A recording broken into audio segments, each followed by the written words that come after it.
لساني جفقم يا خل سوي لي جلس قهوة أرطب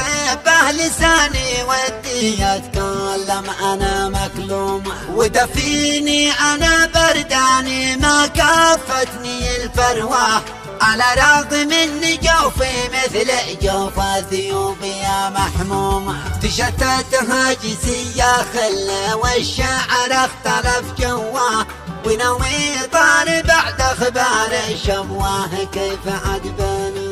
تشتت هاجسي والشعر يا خله اختلف جواه ونوي طار بعد اخبار شبواه كيف عجباني قست فيها قلوب الناس يا عيبه والقسوة والانصاف انعدم فيها وما كنت احد معدوم ابو عزت يقوله وين ما قد شفت الشهفوه ولا قد سمعت اذني عن رجاجي ليش خبر مشؤوم ابو عزت يقوله وين ما قد شفت الشهفوه ولا قد سمعت اذني عن رجاجي ليش خبر مشؤوم جريمات قتل وحشية وبصمات عار يا شبوة قتلتها أنا لا زلت حتى الآن بالقتل البشع مصدوم كأنش مشتهيه للرماية والعبث شهوة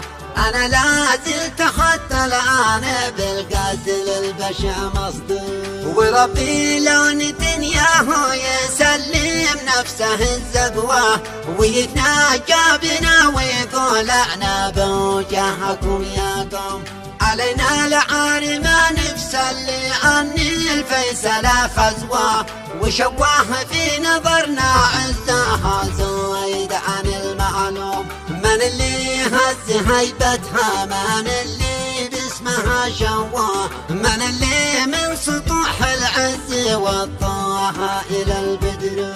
من اللي هز هيبتها من اللي باسمها شواه من اللي من سطوح المجد وطاها إلى البدر